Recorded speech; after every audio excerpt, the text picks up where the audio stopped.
আসসালামু আলাইকুম। কেমন আছেন সবাই? আশা করি সবাই ভালো আছেন। রান্নাঘর থেকেই ভিডিওটা শুরু করলাম। রান্না করতে আসছি, অনেকক্ষণই হয়েছে কিন্তু রান্নাঘরে আমি ছিলাম না। আমি চলে গেছিলাম ফুফুগো বাসায়।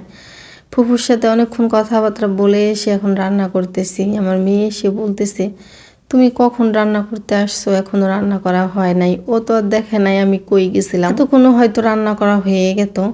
কিন্তু ভাবলাম শুধু মাছের তরকারি রান্না করবো, আর বাকি সব তো রান্না করা হয়ে গেছে, তো একটু পরে রান্না করি, সমস্যা নেই।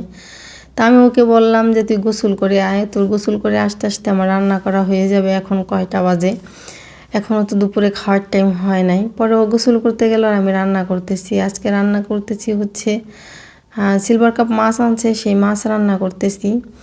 মাথায় নিছি রান্না করার জন্য, মাছ যেহেতু বেশি করে আনছে, তা মাথায় রান্না করছি। আর হচ্ছে মাছের কয়েক পিস মাছ আর লেজা রান্না করছি। মাথা আবার ফ্রিজে রাখলে ওটা পরে রান্না করলে স্বাদ লাগে না, নগদটা নগদ রান্না করলে বেশি স্বাদ লাগে। পরে আমি দুপুরে গোসল টোসল করে এই যে দুপুরে খাবার বসে গেছি। রান্না তো করা আমার হয়ে গেছে, বাড়ির সবার খাওয়া হয়ে গেছে, তারপর আমি খাইতে আমি আমার বিয়ে বাড়ি যাওয়ার কথা ছিল, যা হয় না, এটা ক্যান্সেল হয়ে গেছে। এখন আমাকে জিজ্ঞেস করতেছে তোমার তো বিয়ে বাড়ি যাওয়ার কথা ছিল, এখন কি মন কি খারাপ নেই? আমি কি না, মন খারাপ হবে কেন, শুধু আমারই যাওয়ার কথা ছিল নাকি? আমার মেয়েকে বলতেছি তোরও তো যাওয়ার কথা ছিল, তোর কি মন খারাপ নেই? ও বলে না, আমি থাক, আজকে না গেছি, দু একদিন পরে যাব, সমস্যা নাই। তারপরে কি যদি কয়েকদিন আগের থেকে যদি ভাবি যে আত্মীয় বাড়ি যাবো, পরে হঠাৎ করে যদি চেঞ্জ হয়ে যায় তাহলে একটু খারাপই লাগে।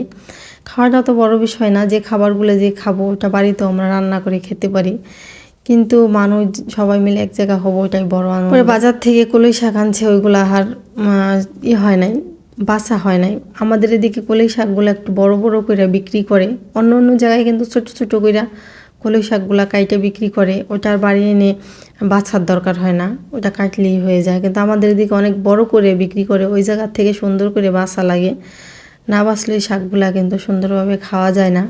তা আমি সে একটা একটা করে কলই শাক বাছতেছি বসে বসে। এইভাবে যদি সুন্দর করে কলই শাকগুলা না বাছি তাহলে কিন্তু এগুলা খাইয়া একটু শান্তি পাবো না। আর দেখতেছি নরম নরম যেগুলা, সেই জায়গা থেকে একটু একটু করে ছিঁড়ে নিতেছি, বেশি শক্ততাও নিতেছি না। সুন্দর করে যদি কুচাইতে না পারি তাহলে ওই শক্ততা রান্না করলে আরও শক্ত হয়ে থাকবে, এই জন্য এইভাবে বাছতেছি। আর 2 দিন ধরে যেহেতু আনা ঘরে আয়না রাইখা দেওয়া হয়েছে, একটু শক্ত বেশি হয়ে গেছে। আমাকে আরেকটা লোক এসে বলতেছে কীভাবে কাটতেছস, মাঝে মাঝে 2-1টা পাতা এদিক সেদিক আছে, ওইগুলোও বাইসা নেই। আমি ওগুলো নেই, শুধু আগা নিচ্ছি। একটা ভাই আমার ভিডিও দেখে কমেন্ট করছে যে আপু বাইলা শাক কাকে বলে। কয়েকদিন আগে আমি বাইলা শাক তুলতে গেছিলাম, সেই ভিডিওটা দেখে বলছে। তো আজকে যে আবারও আমি চলে আসছি জমিতে বাইলা শাক তোলার জন্য। এটা হচ্ছে ধনিয়ার জমি, এই জমিতে শুধু ধনিয়া লাগানো। এই সময় কিন্তু বাইলা শাকগুলা পাওয়া যায়, ধানের জমি ছাড়া সব জমিতেই পাওয়া যায় এই সময় বাইলা শাক। আর এই দেখেন আমার একটা ভাস্তির মেয়ে, ও কি করতেছে, সরিষার ফুল ছিঁড়ে কুচে নিতেছে। ও বুঝে সরিষার ফুল ছিঁড়ে কুচে নিতে হয়। দুপুরে চিপস খাইছি, সেই চিপসের প্যাকেট আর ফেলানো হয় নাই। আমার মেয়ে আমাকে বলতেছে তুমি লুকাইয়া কি খাইতেছো? ওর আমি কিন্তু দুজনে একসাথেই খাই। লুকাইয়া খাবো কেন, চিপসের প্যাকেট ছিল এখানে, সেই প্যাকেটগুলো এখন ফেলাই দেবো, বের করতেছি। ও ভাবছে আমি খাইয়া মনে হয় লুকাইতেছি, লুকানোর কিছুই নাই। এখানে 3 প্যাকেট চিপস মা আমি এখানে বসে বসে খাইছি, কিন্তু ফেলানো হয় নাই।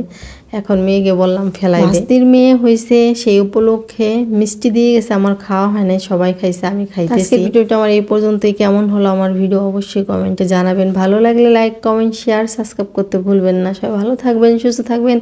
আল্লাহ হাফিজ, আসসালামু আলাইকুম।